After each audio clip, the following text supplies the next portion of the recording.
श्रीमद् भगवद गीता के चतुर्थ अध्याय ज्ञान कर्म संन्यास योग को प्रश्नोत्तर के माध्यम से प्रारंभ करते हैं। अर्जुन पूछते हैं, अभी आपने जिस कर्मयोग में कामना के नाश के लिए प्रेरणा की है, उस कर्मयोग की क्या परंपरा है? श्री भगवान बोले, इस अविनाशी योग को मैंने सबसे पहले सूर्य से कहा था, फिर सूर्य ने अपने पुत्र मनु से और मनु ने अपने पुत्र इक्ष्वाकु से कहा। इस तरह हे परंतप, परंपरा से चलते आए इस योग को राजर्षियों ने जाना, परंतु बहुत समय बीत जाने के कारण वह योग इस मनुष्य लोक में लुप्त प्राय हो गया है। तू मेरा भक्त और प्रिय सखा है, इसीलिए वही पुरातन योग आज मैंने तुझसे कहा है, जो कि बड़े उत्तम रहस्य की बात है। अर्जुन बोले, परंतु भगवन, जिस सूर्य को आपने उपदेश दिया था वह तो बहुत पहले उत्पन्न हुआ है, जबकि आपका जन्म तो अभी हुआ है। अतः मैं यह कैसे जानूं कि आपने ही सृष्टि के आरंभ में सूर्य को उपदेश दिया था? भगवान बोले, हे परंतप अर्जुन, यह बात मेरे इसी जन्म की नहीं है। मेरे और तेरे बहुत से जन्म हो चुके हैं, उन सब को मैं जानता हूं, अर्थात किस किस जन्म में मैंने और तूने क्या क्या किया, उन सब बातों को मैं जानता हूं, पर तू अपने जन्मों और कर्मों को नहीं जानता। अर्जुन ने पूछा, जैसे मेरा जन्म हुआ है ऐसे ही आपका जन्म नहीं हुआ है क्या? श्री कृष्ण ने कहा, मैं अजन्मा, अविनाशी तथा संपूर्ण प्राणियों का ईश्वर रहता हुआ ही अपनी प्रकृति को वश में करके अपनी योग माया से प्रकट होता हूं। फिर प्रश्न उठा, तो आपके प्रकट होने का अवसर कौन सा है? श्री कृष्ण ने कहा, हे भरतवंशी अर्जुन, जब जब धर्म की हानि और अधर्म की वृद्धि होती है, तब तब मैं अवतार लेता हूं। अर्जुन ने फिर पूछा, आपका अवतार लेने का प्रयोजन क्या है? श्री कृष्ण ने कहा, साधुओं की रक्षा, भक्तों की रक्षा, दुष्टों का विनाश और धर्म की भली भांति स्थापना करने के लिए मैं युग युग में अवतार लेता हूं। अर्जुन ने पूछा, इस तरह बार बार जन्म लेने से क्या आप बंधते नहीं हैं? श्री कृष्ण ने कहा, नहीं अर्जुन, मेरे जन्म और कर्म दिव्य हैं। अपना कुछ भी स्वार्थ न रखकर केवल दुनिया का हित करने के लिए ही मैं प्रकट होता हूं। इसको जो मनुष्य तत्व से जान लेता है, वह शरीर छूटने के बाद पुनर्जन्म न लेकर मुझे ही प्राप्त होता है। अर्जुन ने पूछा, आपको ही प्राप्त होता है? इसमें कोई प्रमाण भी है क्या? श्री कृष्ण ने कहा, हां, जो मुझ में ही तल्लीन और मेरे ही आश्रित हो गए हैं, ऐसे बहुत से मनुष्य ज्ञान से, अर्थात मेरे जन्म और कर्म की दिव्यता को तत्व से जानने से पवित्र होकर तथा राग, भय और क्रोध से रहित होकर मुझे प्राप्त हो चुके हैं। अर्जुन ने पूछा, वे किस भाव से आपकी शरण में आते हैं? श्री कृष्ण ने कहा, हे पार्थ, जो मनुष्य संसार से विमुख होकर जिस भाव से मेरे शरण हो जाते हैं, मैं भी उनके साथ उसी भाव से बर्ताव करता हूं। मेरे इस बर्ताव का संसार मात्र के मनुष्यों पर बड़ा असर पड़ता है, जिससे वे भी स्वार्थ और अभिमान का त्याग करके दूसरों का हित करने में तत्पर हो जाते हैं।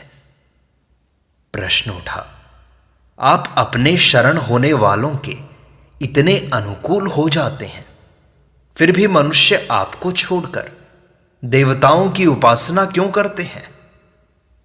श्री कृष्ण ने कहा, उनके भीतर संसार का महत्व होने से वे कर्मजन्य सिद्धि को चाहते हैं, इसीलिए वे मुझे छोड़कर देवताओं की उपासना करते हैं, क्योंकि इस मनुष्य लोक में कर्मजन्य सिद्धि शीघ्र होती है। अर्जुन ने पूछा, जैसे मनुष्य कर्मजन्य सिद्धि के उद्देश्य से देवताओं की उपासना करते हैं, अर्थात शुभ कर्म करते हैं, ऐसे ही आप भी किसी फल के उद्देश्य से किसी कार्य को करते होंगे ना? श्री कृष्ण ने कहा, मैं जीवों के गुणों और कर्मों के अनुसार चारों वर्णों की रचना करता हूं, परंतु मैं यह सृष्टि रचना आदि का कार्य कर्तृत्व और फल की इच्छा से रहित होकर ही करता हूं, इसलिए वे कर्म मुझे बांधते नहीं हैं। इतना ही नहीं, इस प्रकार मुझे तत्व से जानने वाले भी कर्मों से कभी बंधते नहीं हैं।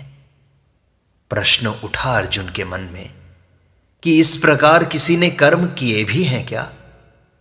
श्री कृष्ण ने समाधान दिया, हां, पहले जो मुमुक्षु हुए हैं उन्होंने भी इस प्रकार कर्मों के तत्व को जानकर कर्म किए हैं, इसलिए तू भी पूर्वजों के द्वारा सदा से किए जाने वाले कर्मों को उन्हीं की तरह कर। प्रश्न पूछा गया, जिस कर्म को मुमुक्षुओं ने किया है और जिस कर्म को करने के लिए आप आज्ञा दे रहे हैं, वह कर्म क्या होता है?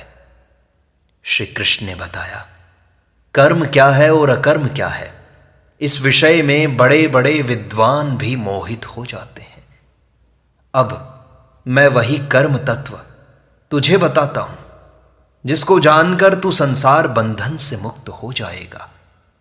वह कर्म 3 प्रकार का है, कर्म, अकर्म और विकर्म। इन तीनों तत्व को जरूर जानना चाहिए, क्योंकि कर्म का तत्व बड़ा ही गहरा है। अर्जुन ने पूछा, कर्म और अकर्म के तत्व को जानना क्या है?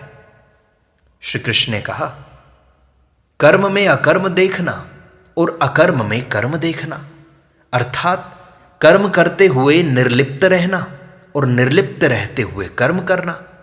इस रीति से संपूर्ण कर्म करने वाला ही योगी है, बुद्धिमान है। अर्जुन ने पूछा कि वह बुद्धिमानी क्या है फिर? श्री कृष्ण ने कहा, जिसके संपूर्ण कर्म संकल्प और कामना से रहित हो गए हैं तथा जिसके संपूर्ण कर्म ज्ञानाग्नि से जल जाते हैं, उसको जाने जन भी पंडित कहते हैं, बुद्धिमान कहते हैं, अर्थात यही उसकी बुद्धिमानी है।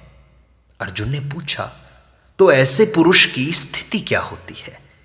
श्री कृष्ण ने कहा, वह कर्म तथा कर्म फल की आसक्ति से और उनके आश्रय से रहित होता है और सदा ही तृप्त रहता है, इसलिए वह सब कुछ करता हुआ भी वास्तव में कुछ भी नहीं करता। अर्जुन ने पूछा, अगर कोई साधक निवृत्ति परायण हो तो क्या होगा? श्री कृष्ण ने कहा, शरीर और अंतःकरण को वश में करने वाला, सब प्रकार के संग्रह का त्याग करने वाला और संसार की आशा से रहित साधक केवल शरीर संबंधी कर्म करता हुआ भी बंधता नहीं है। प्रश्न उठा अर्जुन के मन में, अगर कोई साधक प्रवृत्ति परायण हो तो क्या होगा?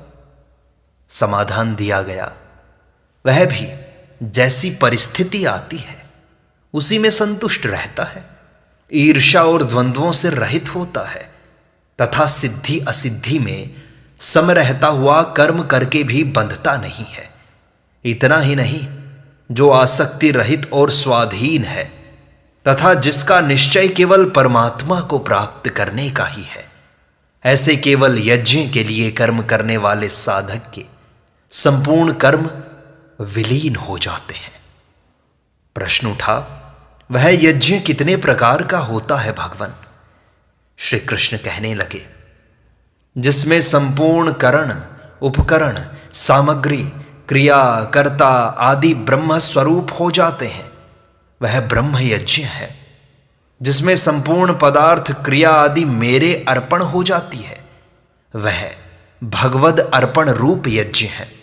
जिसमें साधक अपने आप को ब्रह्म में एक कर देता है, वह अभिन्नता रूप यज्ञ है।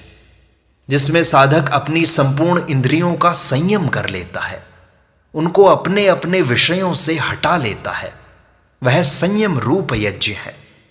जिसमें साधक राग द्वेष रहित होकर इंद्रियों से विषयों का सेवन करता है, वह विषय हवन रूप यज्ञ है।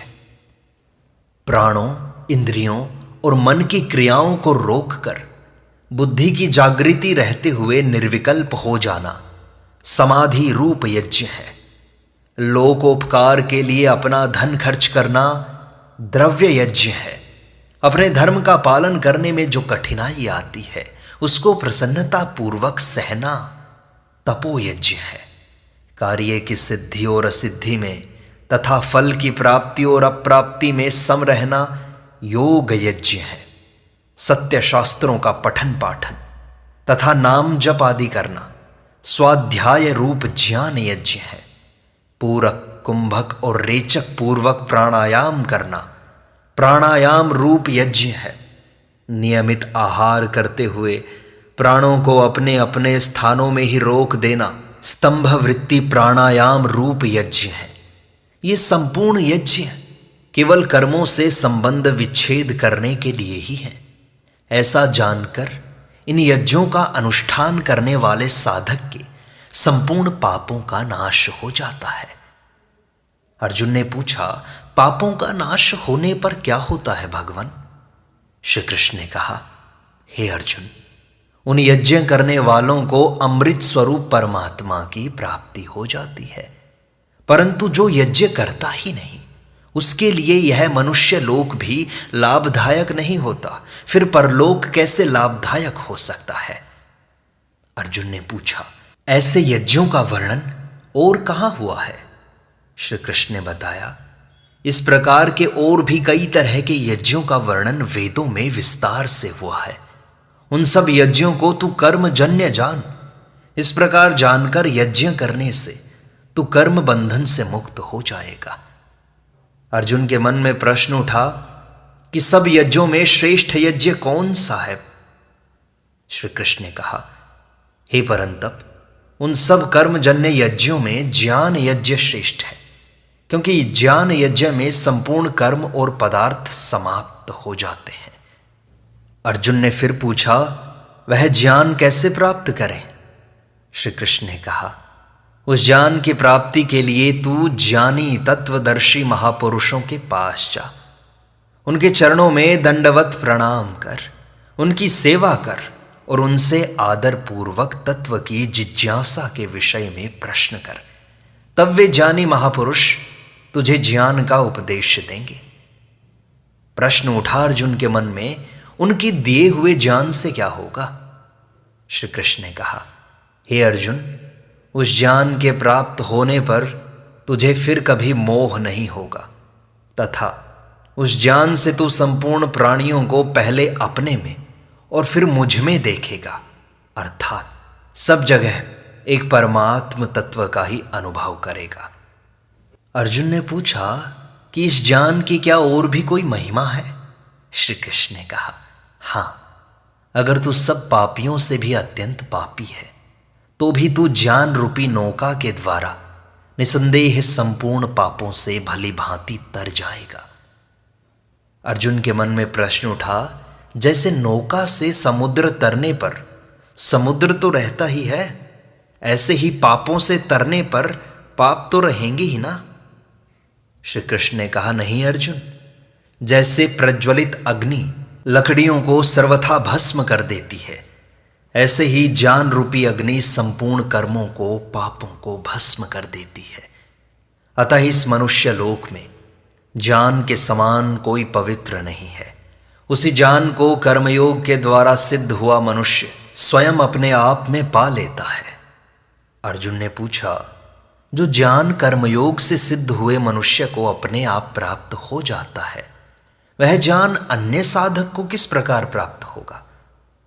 श्री कृष्ण ने समाधान दिया, इंद्रियों को वश में करने वाले साधन परायण और श्रद्धावान साधक को वह ज्ञान प्राप्त हो जाता है। और ज्ञान को प्राप्त होकर वह बहुत जल्दी परम शांति को प्राप्त हो जाता है। अर्जुन ने पूछा कि इस ज्ञान की प्राप्ति में बाधा क्या है?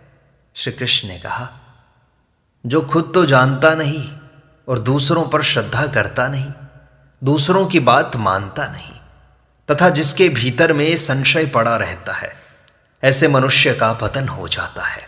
ऐसे संशय वाले मनुष्य के लिए न तो यह लोक सुखदायी होता है और ना ही परलोक।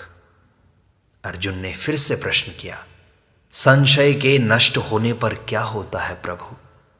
श्री कृष्ण ने समाधान दिया, हे धनंजय, जिसने समता के द्वारा संपूर्ण कर्मों से संबंध विच्छेद कर लिया है और ज्ञान के द्वारा संपूर्ण संशयों का नाश कर दिया है, ऐसे स्वरूप परायण मनुष्य को कर्म नहीं बांधते। अतः हे भरतवंशी अर्जुन, तू हृदय में स्थित अज्ञान से उत्पन्न होने वाले संशय को ज्ञान रूप तलवार से छेदन करके समता में स्थित हो जा और युद्ध के लिए, कर्तव्य पालन के लिए खड़ा हो जा। इस प्रकार श्रीमद् भगवद गीता का 4th अध्याय ज्ञान कर्म संन्यास योग प्रश्नोत्तर के साथ पूर्णता को प्राप्त होता है।